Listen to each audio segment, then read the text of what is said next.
Gravação. Pronto. Bom dia a todas e todos, né? Nós estamos dando início ao nosso seminário 39, Seminário de Pesquisa em Engenharia de Produção, esse projeto de extensão aqui vinculado ao Departamento de Engenharia de Produção da Universidade Federal do Ceará, né?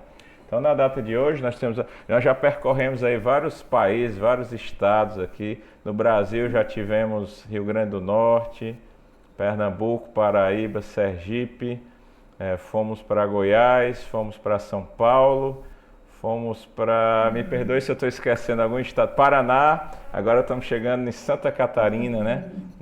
E temos a satisfação de receber a professora Andreia Zanella, professora tem graduação em matemática pela Universidade de Passo Fundo, no Rio Grande do Sul, fez um mestrado em engenharia de produção na Universidade Federal de Santa Maria, também no Rio Grande do Sul, e fez o doutoramento, né, em engenharia industrial e gestão na Faculdade de Engenharia da Universidade do Porto, né? Somos contemporâneos aí de doutoramento, né? Professor André, muito obrigado aí pela solicitude, pela disponibilidade em apresentar esse seminário que com certeza será muito proveitoso para nós. A palavra é sua, pode ficar à vontade. Obrigado. Tá ótimo, tá. Muito obrigada, né? Muito obrigada ao professor Bruno pelo convite para participar aqui desses seminários, né? E também cumprimento a todos, né? Então, bom dia a todos. Então, hoje eu preparei aqui um seminário, né, que tem a ver bastante com o que eu trabalhei aí durante o meu doutorado na Universidade do Porto. Vou compartilhar um pouquinho com vocês, então, aí sobre essas pesquisas, tá? Um prazer, então, poder participar aqui dos seminários. Tá? Bom, deixa eu ver. Eu ia fazer uma breve apresentação, mas acho que a apresentação aí que o professor Bruno fez foi até mais completa, tá? Então, é justamente isso, né? Eu vou falar sobre a análise de desempenho por meio de métodos de fronteira, né? Métodos esses determinísticos, né, não paramétricos, baseados em análise aleatória de dados e funções de distâncias direcionais, que foi justamente o que eu trabalhei no meu doutorado, como eu falei lá na Universidade do Porto. Tá? Bom, então, pessoal, eu organizei a estrutura desse seminário em três partes aqui, né, porque o professor Bruno comentou que o público, né, do seminário são alunos de graduação, alunos de pós-graduação. Então, imagino que até muitos de vocês nunca ouviram falar, enfim, o que é análise aleatória de dados, né? Então, eu vou começar aqui por essa introdução dos modelos mais introdutórios, né, para quem já fez uma disciplina de programação linear, né, de pesquisa operacional, também consiga entender a parte da modelagem. Tá?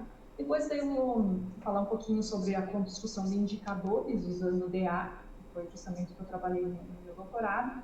Enfim, nos últimos 10 minutinhos aí do seminário, eu quero apresentar também algumas aplicações em contextos reais que eu já fiz para dar um pouquinho, né, da ideia de como que isso funciona na prática. Tá? Então, a qualquer momento, se precisarem interromper para alguma coisa, fiquem à vontade. Tá? Bom, pessoal, então eu vou começar com o conceito do que é análise aleatória de dados. Né? A gente chama DA, né, que vem do termo em inglês Data Development Analysis.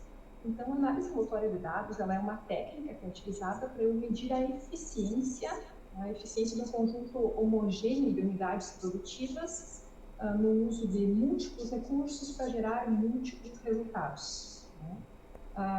Essas unidades produtivas que eu coloquei aqui, que a gente chama de DMUs, né, que vem do termo em inglês aqui, na verdade poderiam ser empresas, hospitais, departamentos dentro de uma universidade, enfim, né, qualquer unidade produtiva que use recursos para gerar resultados. Nós estamos interessados em comparar, né, essas unidades e quantificar a eficiência delas no uso dos resultados, dos recursos, que a gente chama de inputs aqui, para gerar os resultados, que é o que a gente chama de outputs desse processo.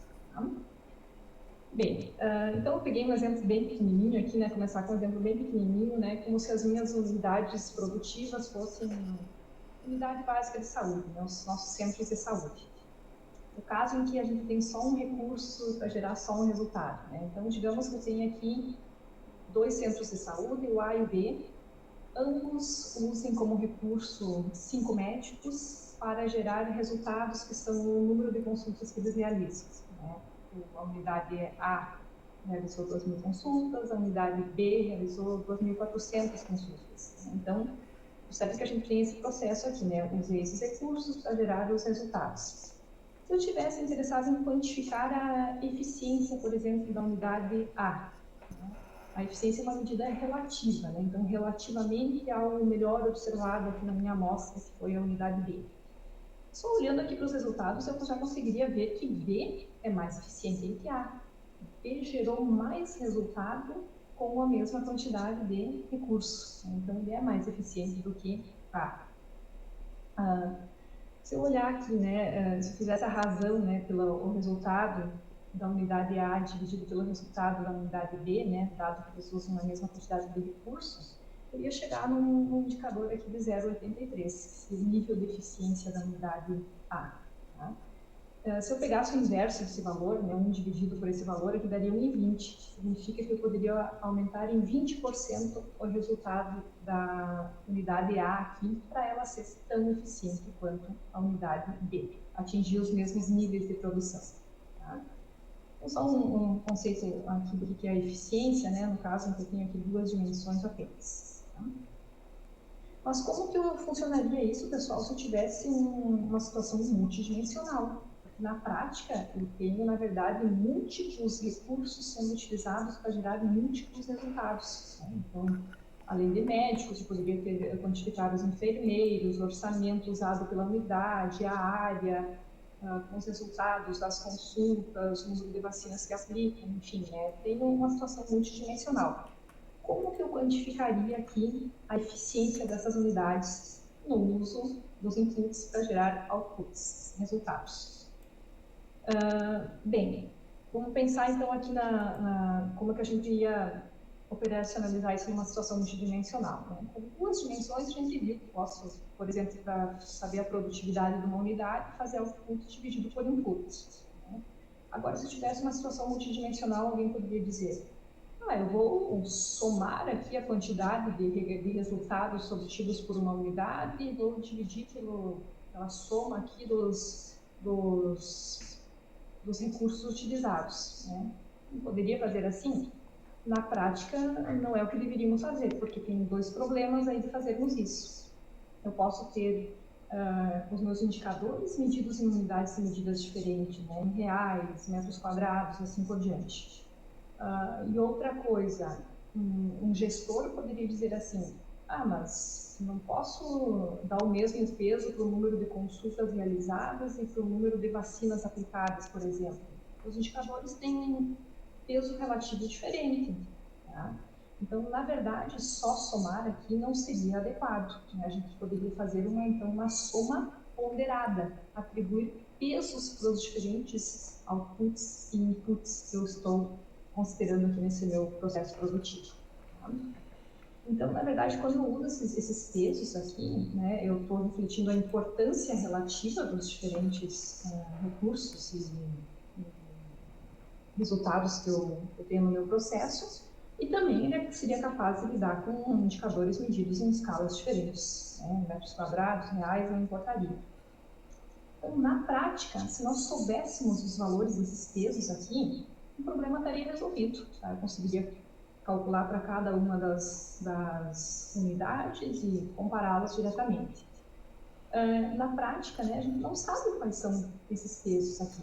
Então, a maior contribuição da análise envolvente de dados é justamente a informação sobre quais deveriam ser esses pesos que eu deveria atribuir aqui nesse modelo, por exemplo. Tá? Então, as variáveis de decisão no modelo de análise envolvente de dados são os pesos. Tá? Então, falando sobre um pouquinho do modelo agora, né, eu trouxe aqui um modelo fracionário, que é o mais simples, talvez mais intuitivo. Tá? Então, para cada uma das unidades que a gente está trabalhando, né, se eu tivesse 20 centros de saúde lá, eu teria que resolver uma vez o modelo para cada um dos centros de saúde. Então, para cada um deles, a gente resolve esse modelo, né, que busca maximizar o score de eficiência das unidades, ponderando os outputs né, pelos seus pesos aqui, né, dividido pelos inputs pelos seus pesos. Sujeito a que restrições? Os pesos sejam não negativos e que essa ponderação aqui dos outputs pelos seus pesos, dividido pelos inputs pelos seus pesos, para todas as unidades que eu estou comparando, seja no máximo 1. Então, isso vai me dar um score que varia de 0 a 1, em que 1 é o score máximo de eficiência que uma unidade poderia ter. Qualquer unidade que tiver um score menor do que 1, é porque a gente chama que ela é ineficiente, né? Tem um potencial de melhoria. Tá? Então, um modelo intuitivo, bem simples, esse aqui, né? Que ele pode ser convertido para um problema linear, né? Para um problema de programação linear, né? Que é muito mais fácil de resolver, né? Então, olha só, o denominador aqui a gente disse que tem que ser igual a 1, e agora a gente busca maximizar aqui o numerador, que é a soma ponderada aqui dos outputs. Linearizamos também essa restrição aqui, é escrita dessa maneira. Os modelos são equivalentes, né? E a variável de decisão nossa, então, são esses pesos que vão ser atribuídos para cada um dos inputs e outputs. Essa formulação é conhecida como uma formulação de multiplicadores de análise envoltória de dados. E, na verdade, a gente pode ter também, transformar esse problema dessa formulação de multiplicadores aqui na formulação que a gente chama envolvente de um modelo de análise envoltória de dados, pela dualidade da programação linear, né?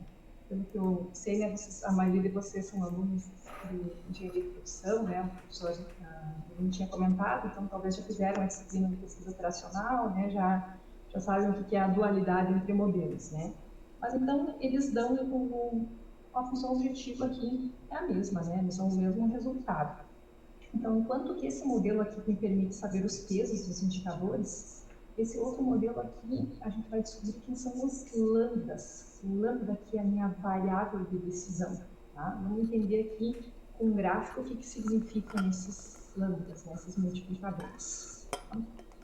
Então, eu trouxe aqui um desenho que nos ajuda também a entender esse processo de avaliação, né? E por que a gente diz que a análise envoltória de dados é um método de fronteira, né? Um método determinístico de fronteira. Porque olha só essa situação aqui, né? Então, vamos supor aqui que a gente tem um conjunto de unidades produtivas que usam um input 1, um input 2 para gerar um determinado resultado. Então, as unidades que estariam na fronteira de eficiência, ou seja, aquelas que apresentam os melhores níveis de produtividade, seriam as unidades A, B, C e D, tá? Todas as outras que estão aqui dentro do conjunto de possibilidades de produção, ou seja, não estão operando na fronteira de eficiência, a gente diz que elas têm potencial de melhoria, né? Uma ineficiência. Por exemplo, aqui o caso da unidade, né, da DMU-E. Olha só, essa distância que ela está da fronteira é uma ineficiência, né, um potencial de melhoria. Então, o que é esse teto aqui do modelo da formulação envolvente? Né? É o fator pelo qual eu poderia reduzir o consumo de recursos, ou seja, o input 1 e o input 2, proporcionalmente, mantendo o nível do output, né, o resultado fixo. Tá? E a gente observar aqui, ó, o segmento da fronteira contra o qual a unidade E está sendo projetada é composto pelas unidades C e D. A gente diz que as unidades C e D são os pares, né, ou os benchmarks, os exemplos de melhores práticas, né, porque elas são eficientes, né, e elas estão no segmento da fronteira contra o qual a unidade E está sendo comparada. Tá? E como que numa situação multidimensional eu identifico, então, quem são as unidades pares aí da E, por exemplo, que é ineficiente? São as que tiverem lambda maior do que zero nesse modelo aqui da formulação envolvente. Tá? Então, se por acaso tiver lambda maior do que zero, né, no caso aqui as unidades C e D teriam quando a unidade E estava sendo avaliada, né? E a combinação linear, né, se eu fizer lambda vezes o valor do input, do output, a combinação linear dos pares da unidade E vai gerar esse pontinho aqui na fronteira. Então, esse ponto na fronteira é o target, né, o objetivo da unidade E, para que ela passe a operar na fronteira, né, de eficiência, para que ela se torne eficiente, desculpem, ela teria que estar nesse ponto aqui da fronteira. Tá? Então, só para explicar, enfim, com um exemplo pequenininho, né, qual é a ideia da avaliação? Por que também se chama método de fronteira? Então, enquanto que aqui as nossas variáveis de decisão eram os pesos que eu iria atribuir para cada um dos indicadores, aqui são esses multiplicadores aqui que dão o ponto na fronteira, né, que identificam quais são os pares de cada uma da unidade ineficiente. Tá? Bom, pessoal, assim, esqueci de mencionar, né? Esses modelos que eu apresentei aqui são modelos de análise envoltória de dados orientado aos inputs, né? Quando eu quero manter fixo o nível de output e ver quando eu posso reduzir os recursos, né? Os inputs. Até aqui, numa situação em que eu tenho só duas dimensões, que um é um input e um é um output, fica um pouco mais fácil de entender, né? A unidade A aqui, nesse exemplo pequeno, é a que está operando no maior nível de produtividade possível, ou seja, que gera mais resultado com aquela quantidade lá de recursos. Tá? Então, ela seria a única, digamos, eficiente nesse conjunto aqui. A unidade E, ela poderia, então, reduzir os seus consumo de recursos e mantendo os outputs fixos. Né? Ou então, pessoal, ela poderia pensar o seguinte: não, vou manter fixo os recursos que eu utilizo e vou ver quanto que eu posso aumentar os resultados. Então, em análise envoltória de dados, a gente tem dois modelos. Eu apresentei o orientado a inputs, né? Teria um pouquinho de diferença para o orientado a outputs, mas a ideia é a mesma, né? Ou então eu busco reduções nos recursos utilizados, ou eu busco reduções nos resultados, aumento nos resultados alcançados. Tá?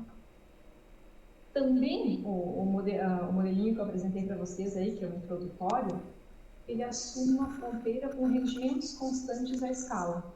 Tá? Então, por exemplo, né, essa suposição ela é adequada quando a gente assume que a produtividade máxima poderia ser alcançada por qualquer uma dessas unidades, dessas empresas, por exemplo, aqui que estão sendo comparadas. Por exemplo, aqui a produtividade máxima era dada pela unidade A. Eu estou assumindo que eu posso, que essa unidade, essa, todas poderiam alcançar essa produtividade máxima. Mas na prática, pessoal, isso nem sempre é verdadeiro. A gente poderia pensar, eu tenho empresas aqui com diferentes escalas, né? Eu tenho limitações de níveis de escala. Tem talvez algumas empresas com um porte menor, que seria muito difícil pedir para elas atingirem esse nível aqui de eficiência da unidade A. Tá? Então, nos casos em que a gente tem esse problema de escala, né, digamos, as unidades não são comparáveis diretamente ou do mesmo tamanho, o mais adequado é assumir uma fronteira que admite rendimentos variáveis à escala. Olha só essa fronteira aqui, né? Agora, não só a unidade A seria eficiente, mas a B, a C e a D. Quando sendo menos exigente, né? Por exemplo, que esses níveis de produtividade aqui também seriam considerados satisfatórios. E agora, as unidades, ao invés de elas terem que chegar nesse nível de produtividade, eles chegariam, se eu chegasse aqui já seria suficiente. Então, ele é adequado, né, quando eu quero garantir que as unidades estão sendo comparadas apenas com unidades de porte semelhante. Na prática, a gente adicionaria mais uma restrição lá naquele modelo lá que eu mostrei para vocês e a minha fronteira de eficiência já se transformaria com retornos variantes à escala. Tá? Bom, então isso era mais para dar a ideia, né, a ideia geral dos modelos de análise envoltória de dados e as possíveis variações. Tá? E, pessoal, até então eu estava falando sempre assim, os modelos tradicionais IDA, ou eu posso reduzir inputs ou aumentar outputs. Mas, em 1996, né, teve digamos, uma proposta, aqui, né, uma evolução da metodologia para resolver esse modelo usando funções de distâncias direcionais. Então, o modelo é similar ao que a gente tinha antes, né, mas principalmente o que muda aqui? Eu incluo um vetor direcional. Então, agora eu busco melhorias nos inputs e nos outputs de acordo com o vetor direcional que é definido pelo pesquisador. O mais comum é utilizar esse vetor direcional dado pelos próprios valores de input e output das unidades em avaliação. Né? se eu usar esse vetor aqui, a gente permite buscar melhorias proporcionais nos inputs e outputs ao mesmo tempo. Então, por que ele é uma extensão? Antes eu só fazia projeções horizontais ou verticais, né, em 2 dimensões aqui olhando, né? Ou melhor, input ou output. Agora eu tenho liberdade para definir um vetor que me diz qual é a projeção aqui de uma unidade eficiente na fronteira, de acordo com a direção que eu estabeleci. Tá? Então, enfim, dá um pouco mais de liberdade. Tá? Bom, pessoal, isso era a parte que eu queria falar mais sobre de análise envoltória de dados, né? Mas agora mudando um pouquinho, né, para como que eu posso construir indicadores de desempenho baseados em análise envoltória de dados. Né? Porque até então a gente sempre estava falando de tem um recurso, quero saber quão eficiente é uma unidade em usar o recurso para gerar um resultado. Mas eu poderia usar também essa técnica para construir indicadores de desempenho. O que é um indicador sintético, um indicador composto? Né? Por exemplo, o IDH, né, o Índice de Desenvolvimento Humano, é um indicador composto. Ele agrega uma série de indicadores individuais em uma medida única. Então, isso é um indicador composto. Então, é como se a gente tivesse, naquele processo que eu mostrei para vocês, olhando agora só para os resultados. Né? Não estou mais olhando para os recursos utilizados, só quero saber os resultados que aquelas unidades foram capazes de alcançar. Tá? Mas qual é a vantagem de a gente usar a análise envoltória de dados e não simplesmente uma média ponderada para construir esse indicador composto? Né? Bom, uma das coisas que eu já tinha falado para vocês é essa capacidade, né, de definir quais são os pesos de cada um dos indicadores usando otimização. Às vezes eu não conheço, não tenho informação sobre os pesos adequados, ou então tem desacordo aí entre os diferentes tomadores de decisão sobre quais são os pesos adequados. Né? Então, eu posso recorrer à otimização para resolver esse problema. Também a capacidade de lidar com variáveis medidas em diferentes escalas de mensuração e, como eu comentei com vocês, uma ferramenta também de apoio à gestão, né? Por meio da identificação de quais são as unidades pares, os benchmarks, né? Os exemplos de melhores práticas para as unidades que apresentaram baixo desempenho. Usando a análise envoltória de dados, eu consigo identificar isso, né? Bem, então o modelo mais simples, né, o primeiro modelo, digamos, proposto de indicador composto baseado em análise envoltória de dados foi proposto por Xerxin em 2007. É chamado Benefit of the Doubt Composite Indicators. Que são indicadores compostos construídos com base no benefício da dúvida. Né? Por que ele chamou de benefício da dúvida? Né? Dado que eu não sei quais são os pesos que eu deveria atribuir para os indicadores, deixa que dá o benefício da dúvida a cada uma das unidades em avaliação, para que, com base em otimização, né, o modelo selecione quais são os pesos que mais favorecem o desempenho dela. Então, cada uma das unidades vai ser avaliada, né, com os pesos aqui que colocam ela no melhor cenário possível. Tá? Então, não teria, por exemplo, como algum gestor dizer, mas os pesos utilizados desfavoreceram, eu tive baixo desempenho aqui nesse indicador, porque os pesos não foram os corretos. Né? Então, se for usada a otimização aqui, vai ser os pesos que mais favorecem cada uma das unidades. Tá? Mas vocês poderiam estar pensando agora, mas se vai ser usada a otimização, eventualmente aqui para um indicador em que uma unidade está muito bem, ela vai colocar mais peso aqui. Se ela está muito ruim no indicador, pode ser que ela atribua um peso praticamente igual a zero. Sim, é verdade. Tá? Isso é uma mais-valia de DA, mas também um problema, né? Eventualmente ela pode atribuir peso igual a zero, né, em algum indicador. Mas isso é facilmente contornável, porque por mais que esse modelo aqui ele tem total liberdade para atribuir os pesos, se a gente quiser, a gente pode adicionar algumas restrições aí aos pesos, né? Existir pesos mínimos, por exemplo, né? Vou mostrar um exemplo depois em que foi feito isso, tá? Eu deixo uma parte de liberdade e outra parte eu fixo aí os pesos, para garantir que todos os indicadores contribuam, tá? Bom, pessoal, mas qual que é a limitação aqui da proposta de Cherchi? Ele considera que todos os indicadores sejam desejáveis, ou seja, quanto mais valor eu tenho nesse indicador, melhor.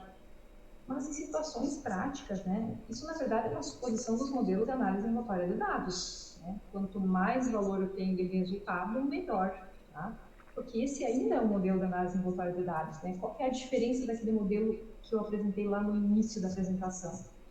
Esse modelo aqui, na verdade, é um modelo com orientação a inputs, em que eu assumo um input unitário para todas as unidades da amostra.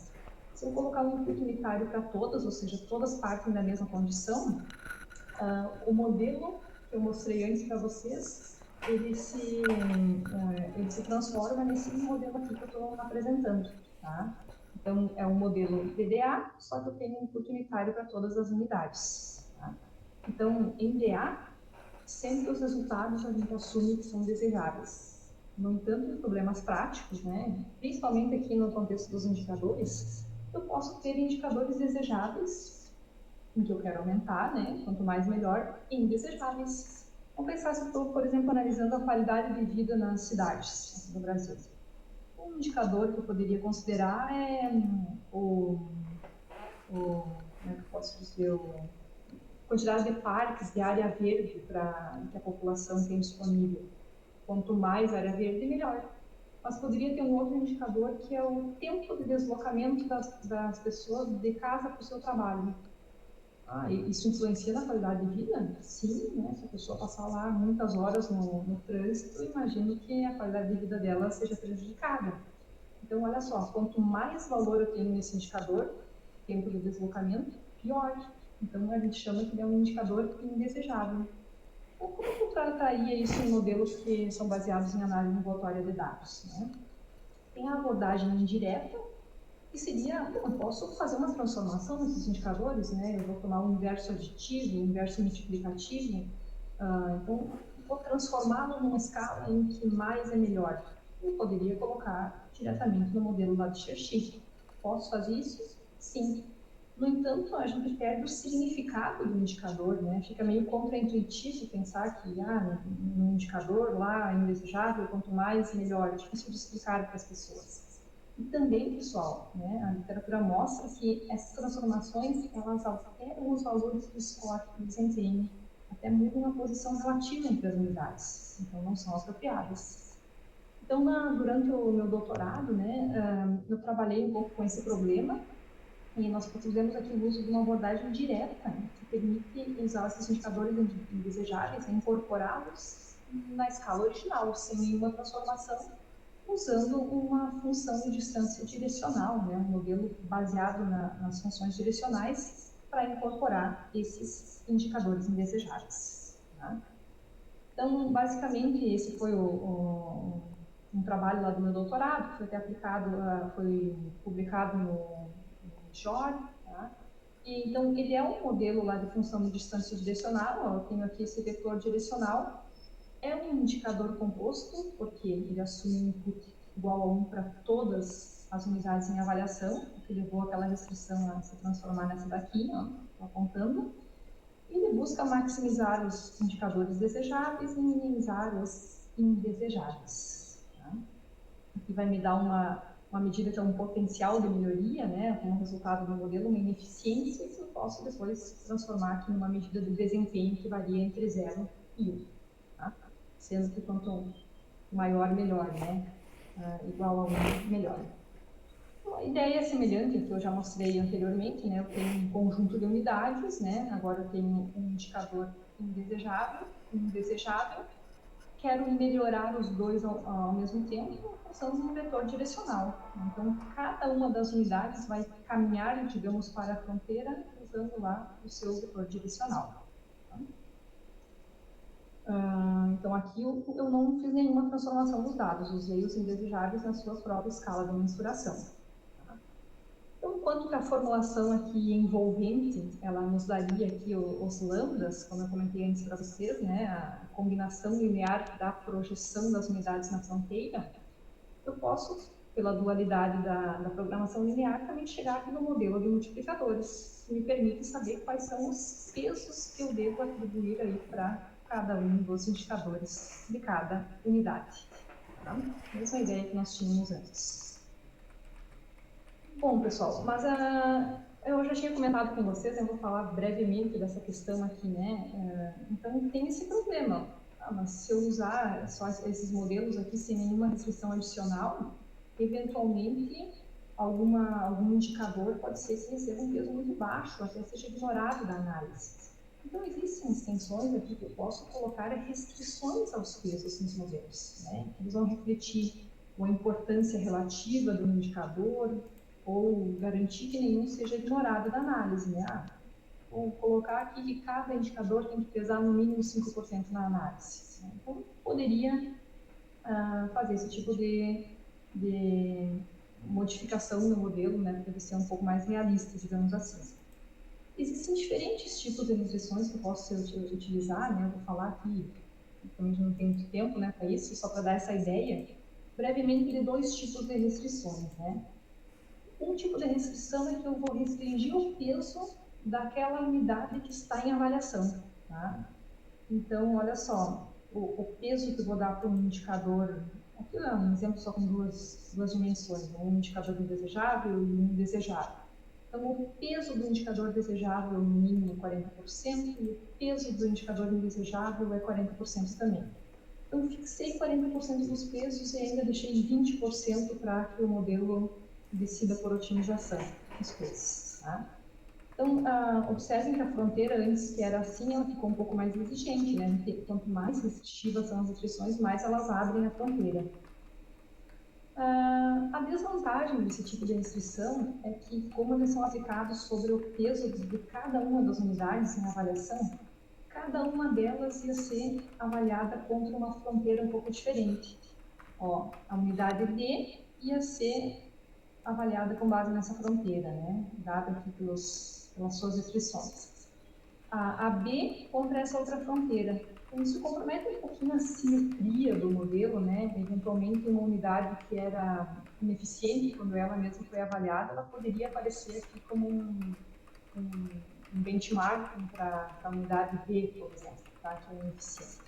Então, é um pouco indesejável que isso aconteça, né, embora, enfim, sejam instruções bastante utilizadas, né, que já foram bastante utilizadas. Durante o meu doutorado, né, nós propusemos outro tipo de restrição que incide sobre uma unidade artificial, uma DNU artificial, né, que eu coloquei aqui como sendo uma unidade média, por exemplo, mas não precisava ser necessariamente a média, né, poderia ser uma DNU ideal lá proposta pelo gestor, por exemplo. Tá? Se eu usar a unidade média, né, aqui, então eu estou limitando, né, que o peso que incide sobre essa unidade artificial seja no mínimo 40%. Então, qual é a diferença principal com relação às outras restrições? Aqui a gente vai ter uma fronteira única. Tá? As restrições vão ser as mesmas impostas a todas as unidades. Então, todas as unidades vão ser avaliadas em relação à mesma fronteira. Isso dá um pouco mais de simetria na avaliação e também garante que eu nunca vou ter um benchmarking sendo uma unidade que não era eficiente na prática. Então, brevemente, duas maneiras aí de restringir um pouquinho os pesos, né, se for de interesse. Tá? Bom, pessoal, deixa eu ver. Agora eu vou usar uns 10 minutinhos aqui finais para falar um pouquinho de alguns casos de aplicação prática, né, para vocês verem como que a gente pode utilizar isso em contextos práticos. Né. Eu trouxe dois estudos aqui, vou falar um pouco mais de um, né, em função do tempo também. Então, esse primeiro estudo, ele buscou avaliar o desempenho das maiores hidrelétricas do Brasil. Né. Foi um indicador composto para avaliar esse desempenho. Foi um trabalho feito em parceria com a professora Ana Camanho, também, né, minha orientadora, e o Felipe Calabria. O Felipe Calabria, ele trabalha na ANEEL, né, na Agência Nacional de Energia Elétrica, e foi uma demanda, né, um problema que ele nos trouxe, né, de como medir o desempenho aqui das hidrelétricas brasileiras. Então, a nossa amostra envolveu 81 usinas hidrelétricas brasileiras e nós consideramos aqui 4 indicadores. O primeiro indicador era os custos de operação, né, das hidrelétricas. O segundo, o fator de disponibilidade, né, a proporção do tempo em que a usina está disponível para operar. O terceiro é a taxa de falhas das usinas e o tempo em média necessário para corrigir reparos, fazer manutenção forçada. Tá? Então, tinham 4 aí indicadores para avaliar o desempenho das usinas. Pode ver que esse indicador aqui era um indicador desejável, né? Quanto maior a disponibilidade da usina, melhor. Os outros eram indesejáveis, né? O custo, taxa de falha, né? Então, são indicadores que eu quero reduzir. Tá? Então, a gente fez duas análises. Uma, deixando total flexibilidade para que o modelo atribua os pesos que mais favorecem cada usina, tá? O modelo sem restrições de peso. E numa segunda etapa, a gente impôs algumas restrições, né? Explorou diferentes cenários de desempenho aqui, vendo como é que era o desempenho das hidrelétricas, quando a ênfase nossa era em ser boa e em custos, né? Ter pouco custo de produção, ou ênfase na qualidade do serviço que elas oferecem, né? Foram usados os mesmos modelos que eu mostrei antes, né, com os mesmos tipos de restrição, desenvolvidos lá naquele trabalho que eu já mostrei para vocês. Então, olha só, nesse primeiro cenário, em que as unidades tinham total flexibilidade para selecionar os pesos, 13 usinas atingiram um score máximo de desempenho, ou seja, estavam lá naquela fronteira de eficiência. Tá? Mas esse é o modelo aqui em que elas podiam selecionar qualquer peso. Tá? Nesse cenário aqui, olha só, por exemplo, um possível resultado aqui que eu teria, né, do modelo que eu posso usar para uma análise de benchmarking, ou seja, para tentar orientar estratégias para melhorar o desempenho. Eu peguei como exemplo aqui uma usina, que é a de Nova Avanhangaba, tá? Ela teve um indicador composto de 0,63, tá? Então ela não atingiu o score máximo de desempenho como as demais. Então, esses aqui são os valores observados para essa usina nos 4 indicadores lá que nós selecionamos. Tá? E essas aqui, ó, essas 3 usinas que eu destaquei aqui, são as usinas em que lá no meu modelo de utilização tiveram um lambda maior do que 0. Tá? Então, significa que essa unidade aqui, que está em avaliação, Nova Avanhangaba, tá? Está sendo comparada, né, numa área da fronteira composta por essas usinas aqui, que essas usinas atingiram o score máximo de desempenho. Ney Braga, Baguari e Parigó de Souza. Tá? E quanto maior é o valor desse lambda aqui, mais semelhante, né, mais similar é essa unidade aqui, né, esses benchmarks com a unidade em avaliação. Tá? Então, a gente pode ver aqui que o benchmark mais forte aqui, de Nova Anhangaba, é a Governador Ney Braga. Tá?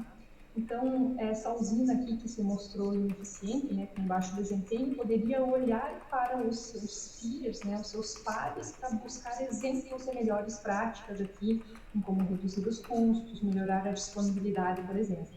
Tá? E aqui, ó, o target é o ponto na fronteira onde a unidade em avaliação, essa usina, deveria estar para que ela tivesse um score igual a 1, que é essa combinação linear que eu comentei dos lambdas vezes os valores aqui dos indicadores das unidades pares. Tá? Então, se por acaso, né, essa usina tivesse esses valores aqui dos indicadores, ela teria um score igual a 1. Né? Então, é como se fosse um target, um objetivo a ser alcançado. Tá?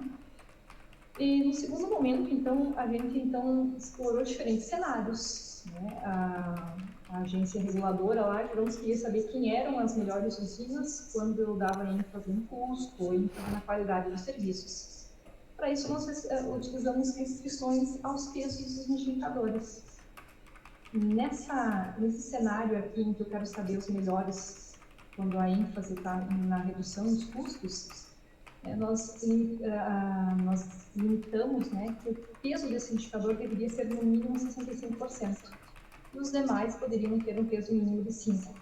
Então, a gente estava limitando 70%, 80% de peso. Deixamos ainda 20% para o modelo definir quais são os pesos aí mais adequados. Tá?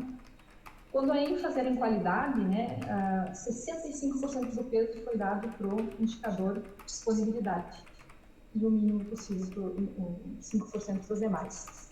Um cenário aí balanceado, né, foi 35 e 35 para custo e disponibilidade e 5 para os demais. Tá? Nesse cenário aqui, a gente conseguiu, então, identificar quais são, aqui estou mostrando as 15 melhores, né?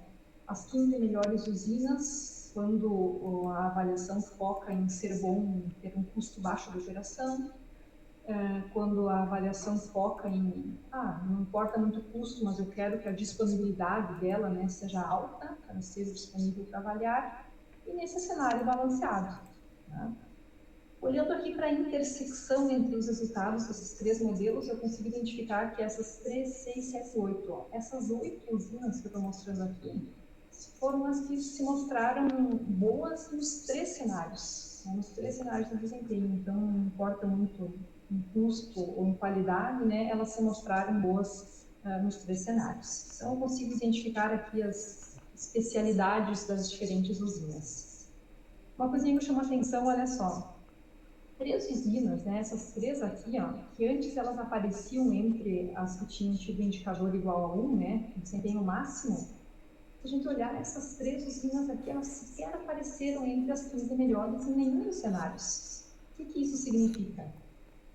Lá na etapa 1, a gente tinha total liberdade para selecionar os pesos. Então, significa que em algum daqueles 4 indicadores, elas tinham um desempenho muito ruim.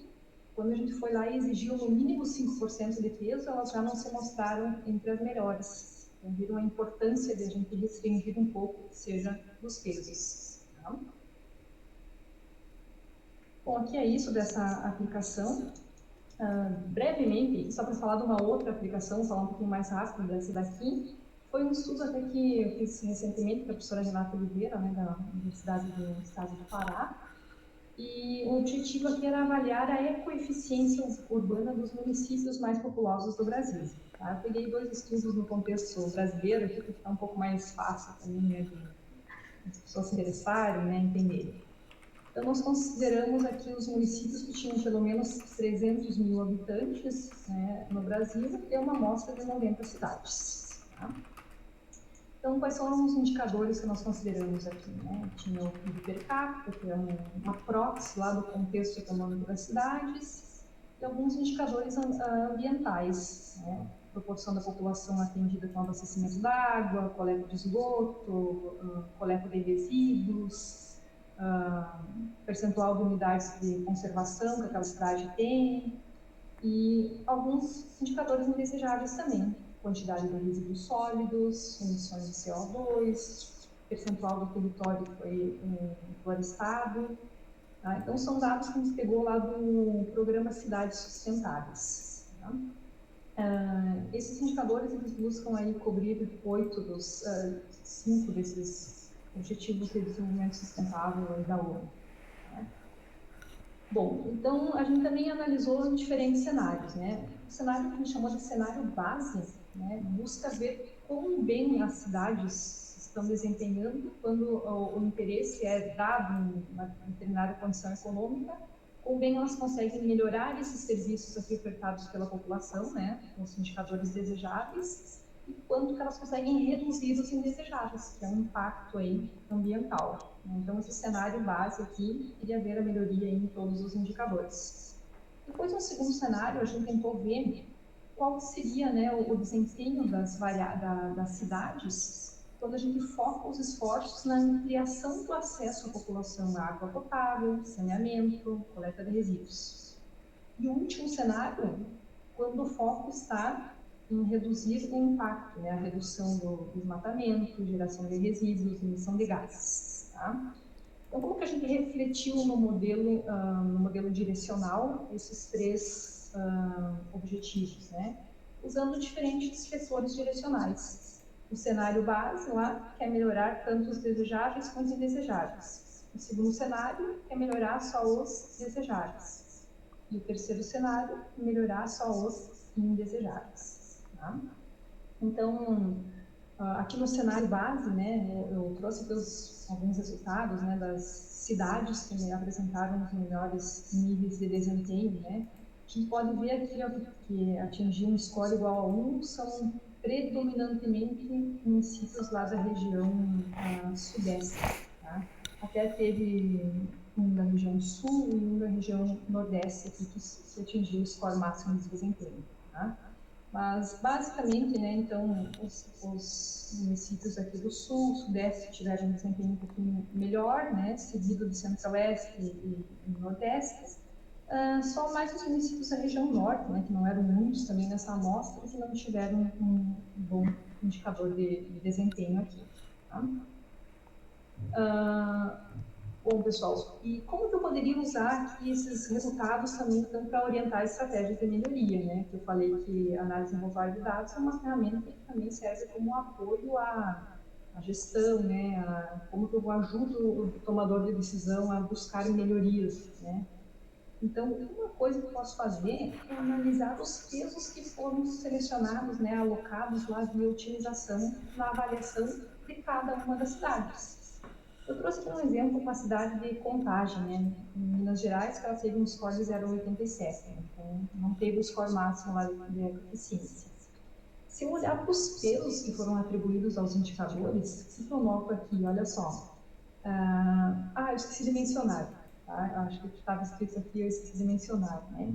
A gente incluiu restrições aos pesos. Né? A gente disse que cada indicador deveria pesar no mínimo 7,5%. Tá? Com essas restrições, a gente limitou cerca de 50% dos pesos e deixou cerca de 50% para o modelo de otimização dizer o que era a melhor combinação. Tá? Então, o município de Contagem atribuiu 32% de peso para esse indicador relacionado ao reflorestamento, 30% relacionado aqui à produção de resíduos sólidos. Então, colocou mais peso nos indicadores em que, comparado a outras cidades, ela estava melhor, né? Os pesos que maximizavam o seu score de desempenho. E atribuímos os menores níveis possíveis, os menores pesos possíveis para os indicadores aqui relacionados à oferta de água potável, coleta de resíduos, né, unidades de conservação. Então, significa que uma fraqueza, digamos, de contagem comparada a outras cidades estão relacionadas a esses indicadores aqui, em que ela atribui o menor peso, e uma potencialidade seriam esses indicadores em que ela atribuiu mais peso. Então, eu sei que áreas talvez teria mais potencial de melhoria para cada uma das cidades. Tá? Aqui eu coloquei análise de benchmarking também, como eu já tinha mostrado antes, né? Por exemplo, o município de Contagem, quem que foram os pares do município de Contagem, né? Bauru e Nova Iguaçu. Então, essas são as duas cidades que atingiram o score máximo de desempenho e o município de Contagem poderia olhar, digamos, para os tipos de práticas que são adotadas em Bauru e Nova Iguaçu para tentar buscar como melhorar o seu desempenho. A gente pode ver aqui que os benchmarks, né, em quase todos os indicadores aqui, que eu peguei esses 4 indicadores aqui, tiveram um desempenho melhor do que Contagem, né? Por isso que eles foram classificados como eficientes. Tá? Por fim, né, analisando aqueles cenários alternativos, né, então, quando o foco da minha análise busca ver só o potencial de melhoria que os municípios têm quando o foco é melhorar o acesso à água potável, ao saneamento, a coleta de resíduos, né? Como pode ver aqui que os scores foram um pouco mais altos, né? Ainda, né? O sul-sudeste tem um desempenho um pouco melhor, mas eu quero chamar a atenção aqui é que quando o foco da análise foi busca de melhorias em relação à agitação de resíduos, emissão de gases, desmatamento, os scores de desempenho caíram acentuadamente. A gente pode ver aqui que mesmo na região sul-sudeste, onde estava bem, teve cidades que tiveram uma queda muito grande nos seus scores. Então, aumentou muito a variabilidade aqui dos scores, então muitas tiveram uma queda significativa de desempenho, né? Então, também são frágeis em relação a esses quesitos, tá? Claro que a região norte, nordeste, centro-oeste também tiveram uma queda aqui de desempenho, né? O que mostra que esse é um fator um pouco mais crítico, né? Nessas regiões também, tá?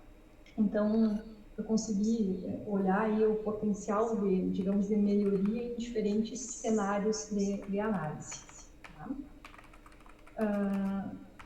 Bom, pessoal, era mais isso, né? Foi uma, digamos, pode ser uma apresentação breve aqui dos resultados, mas só para dar uma ideia aí para vocês também de como que a gente conseguiria, né, usar essa ferramenta aí para analisar os dados na prática e buscar aí ferramentas que apoiem o gestor aí a buscar melhoria, digamos, nos indicadores. Né?